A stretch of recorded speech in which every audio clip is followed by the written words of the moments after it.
дар байни ҷашнҳои давлатӣ чандин санаҳои муҳим ва хуҷаста ҳастанд, ки аз як ҷониб ба афзун гардидани ҳисси ифтихормандӣ боис шаванд, аз ҷониби дигар масъулияти фардиву ҷамъиятиро барои дифоъ аз арзишҳои истиқлолият, гиромидошти хотираву анъанаи гузаштагон ва дарки рисолати шаҳрвандӣ барои имрӯзу ояндаи ватани маҳбубамон дучанд зиёд мегардонанд. далелҳои таърихӣ шаҳодат медиҳанд, ки мардуми мо дар парчамбардорӣ таърихи кӯҳан доранд ва ин худ далели маърифати баланд аст. бостоншиносон истифодаи онро то солшумории милодӣ собит намудаанд. таърихи парчамдории миллати мо қариб ки 5-6 ҳазор сола дар бар мегирад. ақидаҳо гуногунанд. дар баъзе сарчашмаҳо исбот карданӣ мешаванд, ки 4 ҳазор сола таърих дорад парчамдории миллати мо. аммо далелҳои дигари таърихӣ ҳастанд, ки аз ин ҳам қадимтар будани парчамдории моро гувоҳ ҳастанд. пеш аз ҳама китоби авесто, ҳарчанд ки ин китоби нахустини миллати мо нест. ба ҳар ҳол дар ҳамин ду сарчашмаи таърихӣ ба хусус дар авесто бисёр мо далелҳоеро ёфт карда метавонем, ки аз парчамдории миллати мо гувоҳ ҳастанд. ин ба сифати оне ки дар сарчашмаҳои хаттии таърихӣ ҳастанд. аммо парчамдории миллати мо аз ковишҳои археологӣ ҳам исботи худро меёбад. аз сангнавиштаҳо, аз расмҳое ки дар девораи кушку қасрҳои қадима кашида шудаанд, масалан дар панҷакенти бостонӣ, дар дигар ҷойҳо ёфт шудаанд.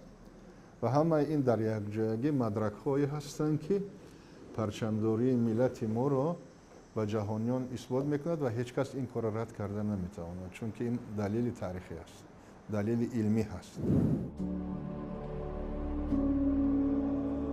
диравш ҳамеша рамзи шаъну шарафи миллати тоҷикон буд. чанд нуқтаи парчамбардориеро ки имрӯз давлатдорону сипаҳбадони ҷаҳон онро риоя мекунанд, ҳанӯз ҳаким фирдавсӣ дар шоҳномаи ҷовидонии худ бостоб намудааст ва он нуқтаҳо бечуну чаро аз пешинаи фаротарихии пайдоиши диравш ва оини парчамбардорӣ гувоҳӣ гӯё мебошанд. нахустин парчами тоҷикистон чун кишвари воҳид соли 1929 қабул гардид. бо ҷумҳурии шӯравии социалистӣ эълон шудани тоҷикистон, қонун дар бораи парчам низ тағйир ёфт.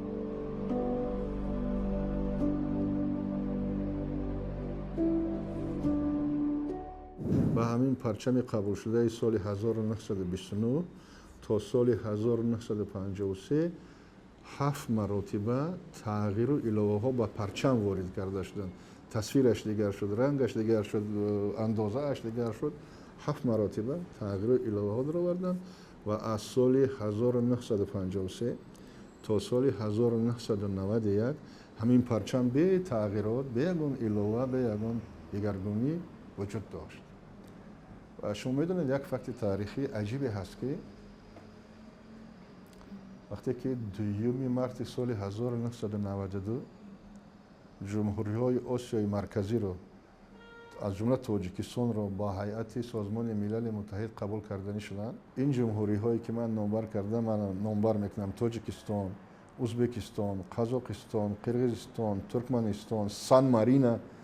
инҳо парчамҳои нав қабулшудаи худа надоштанд. масалан тоҷикистон худаш аз соҳиби истиқлол эълон кард, аммо парчамаш парчами шӯравӣ буд. маҷбур шуданд, ки дар созмони милали муттаҳид ҳамин парчамҳоро бардоранд, парчамҳои пешинаро. шумо аз таърих хуб медонед, ки парчами давлати соҳиби истиқлоли ҷумҳурии тоҷикистон дар иҷлосияи 16 шӯрои олӣ дар шаҳри хуҷанд дар қасри арбоб рӯзи 24 ноябр соли 1992 қабул карда шуд. бояд гӯем, ки озмун эълон шудагӣ буд ва ба ин озмун зиёда аз 200 лоиҳаи парчамҳои гуногун пешниҳод шуданд. раиси комиссияи ҳамин озмун муҳаммад осимӣ буд, президенти академияи фанҳои ҷумҳурии тоҷикистон буданд он кас. ва ҳамаи ҳаминҳоро бо диққат омӯхта, аз байни ҳамаи ҳаминҳо ҳамин лоиҳаи парчамеро ки имрӯз мо дорем ва муаллифони он игнатушина буданд, хоб доди худоев буданд, сайдалиев буданд. ин муаллифон ан ҳамин парчам қабул карда шуд. парчам дар таърихи ҳар халқу давлат мояи ифтихору ғурур будааст ки баҳри ҳимояи марзу бом, номусу озодӣ, забону фарҳанг, ватану миллат, фарзандони баору номусро зери сояи худ сарҷамъ месозад. Парчам рамзи ҳаёти осоишта, бахту иқболи сафед, умед ба фардои дурахшон ва лоиқи эҳтироми ҳар шаҳрванди худогоҳу худшинос аст. парчами давлатӣ имрӯз ҳамчун нишонаи азму иродаи устувори мардум барои ободии тоҷикистони соҳиби истиқлол ҳаммароми рафшуковиёни аҷдоди ориёитаборамон бо тобиши се ранг аз мавҷудияти тамаддуну фарҳанги бостонии тоҷикон, пайкори созандагиву асолати миллӣ, давлату давлатдории мустақил ва ормонҳои ватанхоҳиву қаҳрамониҳои родмардони сарзаминамон башорат медиҳад. рамзҳои парчами мо ранги сурх, ранги сафед ва ранги сабз мебошад ва ранги сурх рамзи муборизаи тоҷикон аст ва рамзи озодии тоҷикистон аст ва он агар муқоиса кунем бо яке аз сатарҳои суруди миллии мо, гимни миллии мо яке тавъам аст, муродиф аст ки омода аст ки зудироҳои хеш омодаем, яъне ки мақсад ки дар ҳамин давроне ки умуман аҷдодони тоҷик пайдо шуданд, онҳо то имрӯз мубориза бурданд барои давлат ва ҳамон рамзи сурхи дар парчам аст, ин рамзи муборизаҳои тоҷикон барои давлатдории худ буд. рамзи дигар ин сафедӣ аст. Сафедӣ яъне ки ин ҳам тозагӣ аст, ободӣ аст ва ба ҳамин хотир тоҷик, мардуми тоҷик ки аслан мардуми тозакор буданд, поксириш буданд, онҳо ранги сафедро дӯст медоштанд ва ба ҳамин дар ҳамин чиз омадааст дар парчами мо. ва ранги сеюм ин ранги сабз мебошад ки инам хуррамӣ, сабзӣ, яъне ки рамзи баҳор аст, рамзи тозагӣ ва бигем ки доимо гулкушофии миллат аст. Ба ҳамин хотир ҳамин се ранг интихоб карда ва дар миёни парчами миллӣ боз тоҷи ҳафтситорадор омадааст ки он рамзи ҳафт диёри машҳури тоҷикон мебошад. Ин ҳам бошад Бадахшону, Хатлону, Суғд, Раштонзамин, Зарафшон, Ҳисори Бостон ва инҳо яъне ки ҳама дар ҳамин чиз омодагӣ ҳастанд ва инчунин Ҳисор ки ҳам ҳафт диёри хеле машҳури Тоҷикистон аст ки дар таърих ҳам номҳои он омодааст. маҳз истиқлоли давлатӣ ба мо барои таҷлили пуршукӯҳи тамоми санаҳои таърихии миллиамон аз ҷумла гиромидошти парчами давлатӣ ва дигар рамзҳову муқаддасоти миллӣ шароити мусоидро фароҳам овард. Парчами давлатӣ ҳамқадами соҳибистиқлолии ватани азизамон буда, дар баробари конститутсия, нишони давлатӣ, суруди миллӣ аз ҷумла рамзҳо ва муқаддасоти давлатӣ маҳсуб меёбад. Аз ин рӯ эҳтиром ва арҷ гузоштан ба парчами давлатӣ маънои арҷ гузоштан ба тамоми арзишҳои миллат, аз ҷумла ниёгони тамаддунофар ва фарҳанги миллии мо аз оғози таърих то ба имрӯз мебошад. парчами давлатӣ тамоми сокинони кишварро ба ифтихор аз давлату давлатдорӣ, таҳкими истиқлолияти миллӣ, ҳифзи дастовардҳои он ва пеш аз ҳама ваҳдати миллӣ ва саъю талоши пайваста ба хотири ободии сарзамини аҷдодӣ раҳнамон месозад.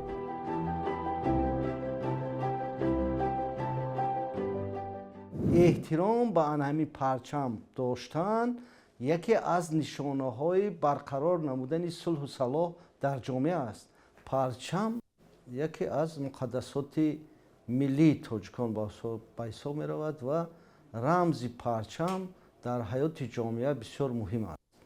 Зеро ки парчам ин худ сулҳ, субот, оромӣ, ваҳдат, истиқлолиятро ва дигар рамзҳои худро дорад. вақте ки парчам қабул гардид, дар ҷумҳурии Тоҷикистон вазъият бисёр ноором буд, вазъияти ташвиш буд, сулҳу субот набуд ва анами қабули парчам соли 1999 низ яке аз заминаҳои сулҳ ва субот ва оромию истиқлолияти давлатӣ гардид ва мардуми Тоҷикистон инро хуб қабул карданд. худ бинед ки Тоҷикистон ҳамчун як давлати соҳибихтиёр, соҳибихтиёриву истиқлолияти давлатиро низ анҳамин парчам нишон медиҳад ва ҳаминро таҷассум мекунад. худи тоҷ дар парчам ки расм шудааст, нишон дода шудааст, ин нишонаи давлатдорӣ, соҳиби тоҷ, яъне соҳиби давлат, истиқлолияти давлатӣ будани давлати Тоҷикистон, яъне соҳибихтиёр будани Тоҷикистонро нишон медиҳад. Парчами миллӣ як рамзи ҳам садоқат ба ватан аст, ҳам рамзи давлатдорӣ аст. Ин гуна идеаҳо дар дигар кишварҳо ҳам хеле хуб қайд карда мешавад. ман фикр мекунам ки албатта барое ки дар оянда мо тавонем ки парчами Тоҷикистон доимо барафшон бошад, доимо дар дасти мардум, дар дилхо маъракаҳои ҳам сиёсӣ байналмилалӣ, ҳам варзишӣ, ҳам фарҳангӣ парафшон бошанд. мо бояд ки албатта кӯшиш намоем ки барои давлатдории худ хизмат кунем, барои таҳкими истиқлолияти худ хизмат кунем.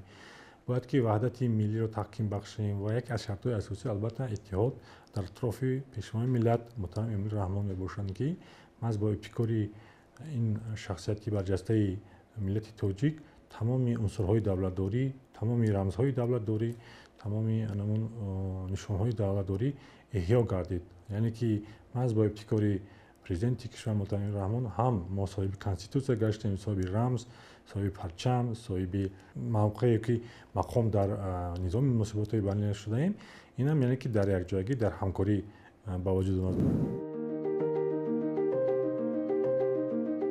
парчами давлатӣ барои мо тоҷикон нишонаи бақои миллат, ваҳдату ягонагӣ, ҳуввияти миллӣ ва беҳтарин василаи тарбияи наврасону ҷавонон дар рӯҳияи ифтихор аз давлатдории миллӣ ва ҳифзи арзишҳои таъриху фарҳанги халқамо мебошад.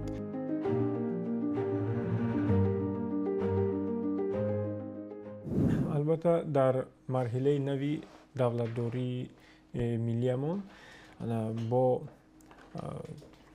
эҳтимоми ҳамешагӣ, бо саъю талошҳои пайгирона ва пайвастаи асосгузори сулҳу ваҳдати миллӣ, пешвои миллат, президенти ҷумҳурии Тоҷикистон муҳтарам Эмомалӣ Раҳмон, мо тавонистем ки як давлати комилҳуқуқ, ҳуқуқбунёд, дунявӣ ва ягона бунёд созем ва дар ин раванд арзишҳои таърихиву фарҳангиву маънавиямонро дубора эҳё намоем ва дар ин замина тавонем ки таърихи худамонро, миллату давлати худамонро як симои хуб фарҳангиву таърихиву маънавии давлату миллатамонро дар арсаи ҷаҳонӣ муаррифӣ намоем. албатта парчами давлатии ҷумҳурии Тоҷикистон як арзиши олӣ, як муқаддасоти бисёр муқаддам ва муборак маҳсуб меёбад, зеро ки ҳастии давлат, ҳама гуна давлату кишварҳо, ҳастии онҳо, мавҷудияти онҳо ҳамчун як давлату миллат дар асоси ҳамин рамзи асосӣ бунёд меёбад, яъне асос мегирад, яъне бо вуҷуд доштани хуб парчами давлатӣ. ва хушбахтона низ пас аз он ки мо соҳиби истиқлол гардидем, мо бо ҳамин арзишҳои олии давлатӣ хуб шарафёб гардидем ки имрӯз моро ҳамчун як давлат, ҳамчун миллат дар арсаи ҷаҳонӣ бо доштани парчами давлатӣ, нишони давлатӣ хуб муаррифӣ гардидаем. бибинед имрӯз воқеан вақте сухан аз ин арзишҳои волии миллӣ меравад, боиси сарфарозӣ ва ифтихор аст. ҳаргоҳ ки дар арсаи байналмилалӣ парчами мо парафшон мешавад, парчами мо боло бардошта мешавад, ин воқеан боиси ифтихор аст. ин боз ҳам аз шаҳодат, аз қадамҳои устувори давлати мо дар арсаи байналмилалӣ, аз саъю талошҳои пешвои муаззами миллат, аз роҳбари давлат, аз ҳамин сиёсати муваффақона ва дурбинонаи пешвои миллат шаҳодат медиҳад. ва дар марҳилаи муосир рисолати мо пеш аз ҳама арҷ гузоштан ба ҳамин муқаддасоти давлатӣ, ба ҳамин арзишҳои волои милливу давлатӣ ва дар ин замина муаррифии ин дастовардҳои ин даврони муборак, даврони истиқлоли давлатӣ ба ҷаҳониён мебошад. парчам дар ҳар як давру замон бевосита як воситаи баланд бардоштани хиштаншиносӣ, худогоҳии миллӣ ва дарки масъулият дар назди ҷомеа ба шумор меравад. инчунин парчам ин ифодагари симои миллат, давлат на танҳо дар дохили кишвар, балки дар арсаи байналхалқӣ ба шумор меравад ва пеш аз ҳама نقش اساسی پرچم از آن عبارت می باشد که اهل جامعه رو خصوصا جوانان رو در سیمای وطن دوستی، در سیمای ارجگذاری پیش از همه به همان فرهنگ و تاریخ کهن خود ما تربیه می نماید و البته نقش باسازا رو در روند متحدی و سرجمی ملت و دولت افاده می نماید. پرچم دولتی جمهوری تاجیکستان رمزی رسمی حکومت دولتی جمهوری تاجیکستان بوده، بیانگر صاحب اختیاری و مستقلیت، یگانگی و سرجمی، سرفرازی و شرفمندی، وطن دوستی و وطن پرستی، تجسمگر غرور ملی، افاده کننده مقصد و مرام و آرزوی و آرمانهای مردم مهنت‌قرین و فرهنگ سالار تاجیک بود و میماند.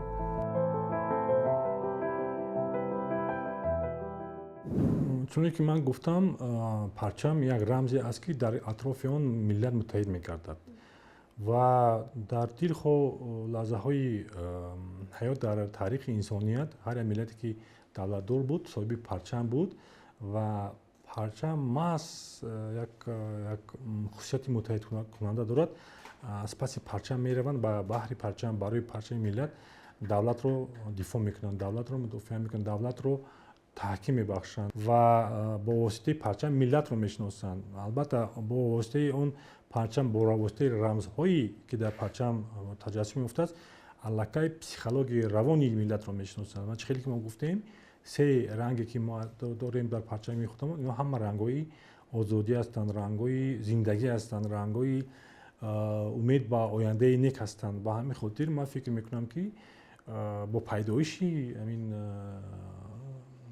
پرچم ملی تاجیکستان، چیزی که من گفتم سال 1992 قبول شده است، ما الکی مسیری رشد دولتداری ما یک روی مجرای معین رو گرفت و ما به سوی علمان رمزهایی شدیم که در اونجا تجسم می‌شود: آزادی، آبادی و تحکیم دولتداری تاجیکستان. من فکر میکنم که همین خاطر پرچم تاجیکستان رسالتی تاریخی خود را امروز اجرا کرده است. اون ملت رو متحد می‌سازد، اون از روی روانی با ما یک حسیاتی فرابخش روح بلندی افتخار رو می‌دهد و من فکر میکنم که الکی نسل امروزی خصوصا جوانان دولت خود رو به همین پرچمی که ما داریم یعنی که تصور کردن نمیتونن. به همین خاطر الکی در خاطره تاریخی ما، الکی در روانی ما، در هوش ما الکی همین پرچمی ملی ما که تجسم افتاد در ذهن ما. البته من فکر میکنم که ما باید هر یک تاجیک باید کوشش کند که در دل خود سمتی که کار میکند، فعالیت میکند، خود در داخل وطن، خود بیرون از اون وطن، باید همین پرچم رو برافشان کنیم با دست با بلندی بلند و به همین راه خود رو یعنی ملت خود رو معرفی کنیم. پرچم خاصیت متحد کننده دارد و سفربر کننده دارد. من ببینید سفربر کنندگیش در همین ساختمان نیروگاه برق آبی راغون بسیار بسیار برعلا نمایان است، چون که در آنجا در هر یک گویم فضای کاری که جدا شده است، مثلا آنهایی که هموار میکنند، آنهایی که دیواری سمنتی برپا میکنند، آنهایی که آرماتور وصل میکنند، همه اینها فضاهای گوناگون کاری هستند و در هر جا بیرق یا که پرچم دولتی جمهوری تاجیکستان پرافشان است. امروز در تاجیکستان صاحب استقلال ما بینید که در دوران شوروی این چیز نبود. در 70 سال حاکمیت شوروی ما این چیز نداشتیم، همچنین یک جمهوری اعضای اتحاد شوروی. اما در دوره صاحب استقلالی بعد اونی که 24 نوامبر ما قبول کردیم پرچم دولتی خودمون تاجیکستان صاحب استقلال، در تمام مرکز ولایت ها، شهرها، ناحیه ها، حتی جماعت ها با طلب و درخواست و پافشاری پرزیدنت محترم مملکت امام علی رحمان میدان های پرچم دولتی بنا شدند. امروز در جمهوری تاجیکستان قریب ناحیه‌ای نمیابیم یا جماعتی ما نمیابیم که در آنجا پرچم دولتی جمهوری تاجیکستان با بلندی معینی وصل نشده باشد و миллати мо имрӯз ва шаҳрвандони тоҷикистон имрӯз инҷа миллатҳои гуногун ҳам зиндагӣ мекунанд. онҳо ҳангоми гузарондани маъракаҳои хурсандии келин кардан, масалан тӯи арӯсӣ, барои расм гирифтан ва гулчанбар гузоштан ба назди парчами давлатӣ мераванд. бинед, яъне эҳсоси хурсандии худашонро бо парчам тақсим мекунанд.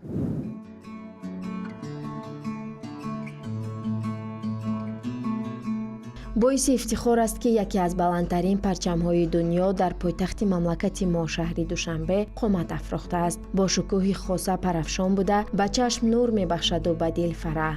нерӯву тавоноиро низ меафзояд ва касро умедвор мегардонад ки дар кишвар сулҳ пойдор ва он аз хавфу хатар эмин мебошад. шукр ки нисбат ба чанд соли пештар меҳру муҳаббати парчам дар дили шаҳрвандон бештар ҷой дораду устувор аст. бо дарки ҳамин маънӣ асосгузори сулҳу ваҳдати миллӣ, пешвои миллат, президенти ҷумҳурии тоҷикистон муҳтарам эмомалӣ раҳмон ҳанӯз соли 2009 сазовор ҷашн гирифтани рӯзи парчами давлатиро зарур шумурданд, ки нишоне аз шинохти воқеии рисолати муттаҳидкунандаву ҳидоятгари парчам аз ҷониби сарвари давлат аст. агар конститутсия бахтномаи миллат бошад, парчамро метавон сари баланди мардум номид. бо таҷлил гирифтани рӯзи парчами давлатӣ дар қалби ҳар яки мо эҳсоси дӯст доштан ва муқаддас донистани марзу буми ватан дучанд меафзояд.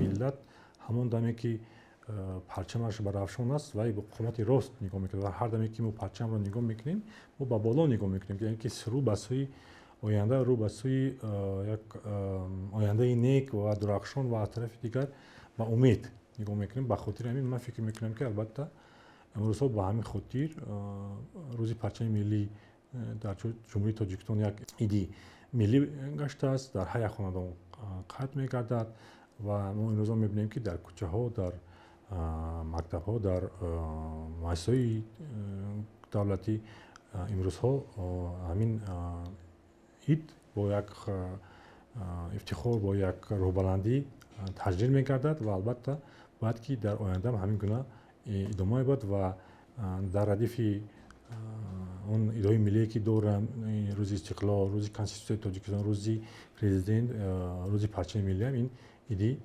умумимиллии тоҷикон мубаддал гаштааст ва ман фикр мекунам дар 100 соли оянда бояд ки ҳамин раванд боқӣ монад. вақте ки хориҷиён соатҳои 10, 11, 12 шаб дар боғҳои шаҳри душанбе ва кӯчаҳои марказии шаҳри душанбе мегаштанд, диданд ки одамони зиёде сайру гашт доранд. занҳо, кӯдакошон қатъи оилавӣ ё ки масалан ҷавонон сайру гашт доранд.